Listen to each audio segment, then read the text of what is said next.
श्रीमद्भागवत महापुराण दशम स्कंद पंचादशो अध्याय। धेनुकासुर का उद्धार और ग्वाल बालों को कालिया नाग के विष से बचाना। श्री शुकदेव जी कहते हैं, परीक्षित, अब बलराम और श्री कृष्ण ने ओगंड अवस्था में अर्थात छठे वर्ष में प्रवेश किया था। अब उन्हें गौवें चराने की स्वीकृति मिल गई। वे अपने सखा ग्वाल बालों के साथ गौवें चराते हुए वृंदावन में जाते और अपने चरणों से वृंदावन को अत्यंत पावन करते। यह वन गौओं के लिए हरी हरी घास से युक्त एवं रंग बिरंगे पुष्पों की खान हो रहा था। आगे आगे गौवें, उनके पीछे पीछे बांसुरी बजाते हुए श्याम सुंदर, तदनंतर बलराम और फिर श्री कृष्ण के यश का गान करते हुए ग्वाल बाल। इस प्रकार विहार करने के लिए उन्होंने उस वन में प्रवेश किया। उस वन में कहीं तो भौरे बड़ी मधुर गुंजार कर रहे थे, कहीं झुंड के झुंड हरिण चौकड़ी भर रहे थे और कहीं सुंदर सुंदर पक्षी चहक रहे थे।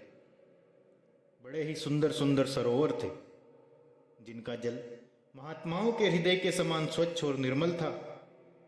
उनमें खिले हुए कमलों के सौरभ से सुवासित होकर शीतल मंद सुगंध वायु उस वन की सेवा कर रही थी।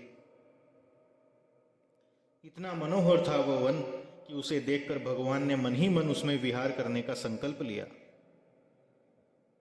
पुरुषोत्तम भगवान ने देखा कि बड़े बड़े वृक्ष फल और फूलों के भार से झुककर अपनी डालियों और नूतन कोपलों की ललिमा से उनके चरणों का स्पर्श कर रहे हैं।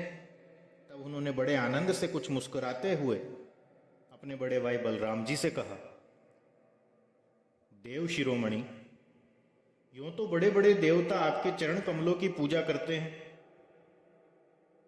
परंतु देखिए तो ये वृक्ष भी अपनी डालियों से सुंदर पुष्प और फलों की सामग्री लेकर आपके चरण कमलों में झुक रहे हैं, नमस्कार कर रहे हैं। क्यों न हो, इन्होंने इसी सौभाग्य के लिए तथा अपना दर्शन एवं श्रवण करवाने के अज्ञान का नाश करने के लिए ही तो वृंदावन धाम में वृक्ष योनि ग्रहण की है। इनका जीवन धन्य है। आदि पुरुष, यद्यपि आप इस वृंदावन में अपने ऐश्वर्य को छिपाकर बालकों की सी लीला कर रहे हैं, फिर भी आपके श्रेष्ठ भक्त मुनिगण अपने इष्ट देव को पहचान कर यहाँ भी प्राय भोरों के रूप में आपके भुवन पावन यश का निरंतर गान करते हुए आपके भजन में लगे रहते हैं। वे एक क्षण के लिए भी आपको नहीं छोड़ना चाहते। भाई, वास्तव में आप ही स्तुति करने योग्य हैं। देखिए, आपको अपने घर आया देखकर ये मोर आपके दर्शनों से आनंदित होकर नाच रहे हैं।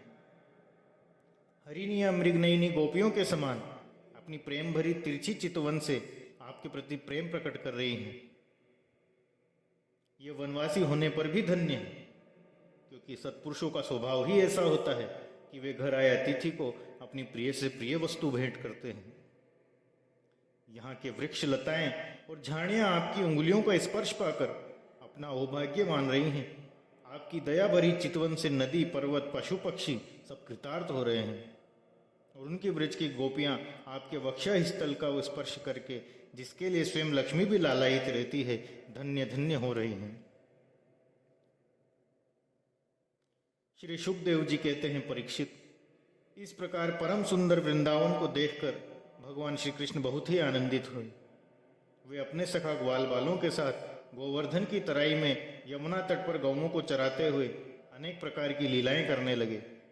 एक और ग्वाल बाल भगवान श्री कृष्ण के चरित्रों की मधुन तान छेड़ देते हैं, तो दूसरी ओर बलराम जी के साथ वनमाला पहने हुए श्री कृष्ण मतवाले भंवरों की सुरीली गुनगुनाहट में अपना स्वर मिलाकर मधुर संगीत अलापने लगते। कभी कभी श्री कृष्ण कूजते हुए राजहंसों के साथ स्वयं भी कूजने लगते और कभी नाचते हुए मोरों के साथ स्वयं ठुमक ठुमक नाचने लगते, और ऐसा नाचते कि मयूर को उपहासास्पद बना देते। उनके कंठ की मधुर ध्वनि सुनकर ग्वालों और ग्वाल बालों के चित्त भी अपने वश में नहीं रहते। उस समय कोई कोई पुण्य के मूर्तिमान स्वरूप ग्वाल बाल श्री कृष्ण के चरण दबाने लगते और दूसरे निष्पाक बालक उन्हें बड़े बड़े पत्तों और अंगोछियों से पंखा झलने लगते। किसी किसी के हृदय में प्रेम की धारा उमड़ आती तो वह धीरे धीरे उदार शिरोमणि पवनस्मी श्री कृष्ण की लीलाओं के अनुरूप उनको मन के प्रिय लगने वाले मनोहर गीत गाने लगता। स्वयं भगवती लक्ष्मी जिनके चरण कमलों की सेवा में संलग्न रहती है, वे ही भगवान इन ग्रामीण बालकों के साथ बड़े प्रेम से ग्रामीण खेल खेला करते थे। परीक्षित, ऐसा होने पर भी कभी कभी उनकी ऐश्वर्यमयी लीलाएं भी प्रकट हो जाया करती थी। बलराम जी और श्री कृष्ण के सखाओं में एक प्रधान गोप बालक थे, श्री दामा। एक दिन उन्होंने तथा सुबल और स्तोक कृष्ण आदि ग्वाल बालों ने श्याम और राम से बड़े प्रेम के साथ कहा, हम लोगों को सर्वदा सुख पहुंचाने वाले बलराम जी, आपके बाहुबल की तो कोई था ही नहीं है। हमारे मनमोहन श्री कृष्ण, दुखों को नष्ट कर डालना तो तुम्हारा स्वभाव ही है। यहाँ से थोड़ी ही दूर पर एक बड़ा भारी वन है, बस उसमें 5 के 5 ताड़ के वृक्ष बढ़े हुए हैं। वहाँ बहुत से ताड़ के फल पक पक कर गिरते हैं और बहुत से पहले के गिरे हुए भी हैं, परंतु वहाँ धेनुक नाम का एक दुष्ट देखते रहता है, उसने उन फलों पर रोक लगा रखी है। बलराम जी और भैया श्री कृष्ण, वो दैत्य गधे के रूप में रहता है। वो स्वयं तो बड़ा बलवान है ही, उसके साथी और भी बहुत से उसी के समान बलवान दैत्य भी उसी रूप में रहते हैं। मेरे शत्रुघाती भैया, उस दैत्य ने अब तक न जाने कितने मनुष्य खा डाले हैं। यही कारण है कि उसके डर के मारे मनुष्य उसका सेवन नहीं करते और पशु पक्षी भी उस जंगल में नहीं जाते हैं। उसके फल हैं तो बड़े सुगंधित, परंतु हमने कभी खाए नहीं। देखो ना, चारों ओर उन्हीं की मंद मंद सुगंध फैल रही है, तनिक सा ध्यान देने से उसका रस मिलने लगता है। श्री कृष्ण, उनकी सुगंध से हमारा मन मोहित हो गया है। हमें उन फलों की बड़ी उत्कृष्ट अभिलाषा है। आपको रुचे तो हम वहां अवश्य चलिए। अपने सखा ग्वाल वालों की यह बात सुनकर भगवान श्री कृष्ण और बलराम जी दोनों हंसे और फिर उन्हें प्रसन्न करने के लिए उनके साथ तालवन के लिए चल पड़े। उस वन में पहुंचकर बलराम जी ने अपनी बाहों से उन ताड़ के पेड़ों को पकड़ लिया और मतवाले हाथी के बच्चे के समान उन्हें बड़े जोर से हिलाकर बहुत से फल नीचे गिरा दिए। जब गधे के रूप में रहने वाले दैत्य ने फलों के गिरने का शब्द सुना, तब वो पर्वतों के साथ सारी पृथ्वी को कपाता हुआ उनकी ओर दौड़ा। वो बड़ा बलवान था। उसके बड़े वेग से बलराम जी के सामने आकर अपने पिछले पैरों से उनकी छाती में दुलत्ती मारी और इस प्रकार वह दुष्ट बड़े जोर से रेंगता हुआ वहां से हट गया। राजन, वो गधा क्रोध में भरकर फिर रेंगता हुआ दूसरी बार बलराम जी के पास पहुंचा और उनकी ओर पीठ करके बड़े क्रोध से अपने पिछले पैरों की दुलत्ती चलाई। बलराम जी ने अपने एक ही हाथ से उसके दोनों पैर पकड़ लिए और उसे आकाश में घुमाकर एक ताड़ के पेड़ पर दे मारा। घुमाते समय ही उस गधे के प्राण पखेरु उड़ गए थे। उसके गिरने की चोट से वो महान ताड़ का वृक्ष, जिसका ऊपरी भाग बहुत विशाल था, स्वयं तो तड़तड़ाकर गिर ही पड़ा। सटे हुए दूसरे वृक्षों को भी उसने तोड़ डाला। उसने तीसरे ने चौथे को, इस प्रकार एक दूसरे को गिराते हुए बहुत से ताल वृक्ष गिर पड़े। बलराम जी के लिए तो यह खेल था, परंतु उनके द्वारा फेंके हुए गधे के शरीर से चोट खा खा कर वहां सबके सब ताड़ हिल गए। ऐसा जान पड़ा मानो सबने झंझावातों को जोर दिया हो। भगवान बलराम स्वयं जगदीश्वर हैं।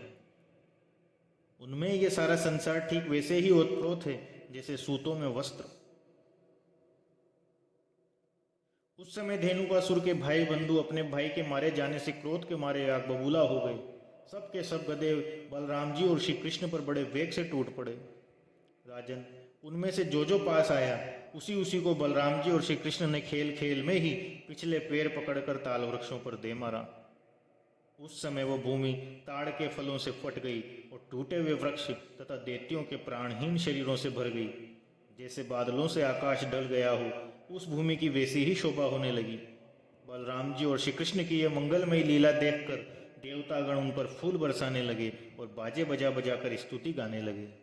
जिस दिन धेनुकासुर मरा, उसी दिन से लोग निडर होकर उस वन के ताल फल खाने लगे तथा पशु भी स्वच्छंदता के साथ घास चरने लगे। इसके बाद कमलदल लोचन भगवान श्री कृष्ण बड़े भाई बलराम जी के साथ ब्रज में आ गए। उस समय उनके साथी ग्वाल बाल उनके पीछे पीछे चलते हुए उनकी स्तुति करते जाते थे। क्यों न हो, भगवान की लीलाओं का श्रवण कीर्तन ही सबसे बड़ा पवित्र काम है। गोपियों ने अपने नेत्र स्वरूप भंवरों से भगवान के मुखारविंद का मकरंद रस पान करके दिन भर के विरह की जलन शांत की, और भगवान ने भी उनकी लाज भरी हंसी तथा विनय से युक्त प्रेम भरी तिरछी चितवन का सत्कार स्वीकार करके ब्रज में प्रवेश कर लिया। भगवान श्री कृष्ण इस प्रकार वृंदावन में अनेक लीलाओं करते एक दिन अपने सखा ग्वाल वालों के साथ वे यमुना तट पर गए। राजन, उस दिन बलराम जी उनके साथ नहीं थे। उस समय जेठ आषाढ़ के गांव में गौवें और ग्वाल बाल अत्यंत पीड़ित हो रहे थे। प्यास से उनका कंठ सूख रहा था, इसलिए उन्होंने यमुना जी का विषैला जल पी लिया। परीक्षित, होनहार के वंश, उन्होंने इस बात का ध्यान ही नहीं दिया। उस विषैले जल के पीते ही सब गौवें और ग्वाल बाल प्राणहीन होकर यमुना जी के तट पर गिर पड़े। उन्हें ऐसी अवस्था में देखकर योगेश्वरों के भी ईश्वर भगवान श्री कृष्ण ने अपनी अमृत बरसाने वाली दृष्टि से उन्हें जीवित कर दिया। उनके स्वामी और सर्वस्व तो एकमात्र श्री कृष्ण ही थे। परीक्षित, चेतना आने पर वे सब यमुना जी के तट पर उठ खड़े हुए और आश्चर्यचकित होकर एक दूसरे की ओर देखने लगे। राजन, अंत में उन्होंने यही निश्चय किया कि हम लोग विषैला जल पी लेने के कारण मर चुके थे, परंतु हमारे श्री कृष्ण ने अपनी अनुग्रह भरी दृष्टि से हमें फिर से जिला दिया है। इस प्रकार श्रीमद् भागवत महापुराण दशम स्कंद का 15वां अध्याय पूर्ण हुआ। ओम नमो भगवते वासुदेवाय।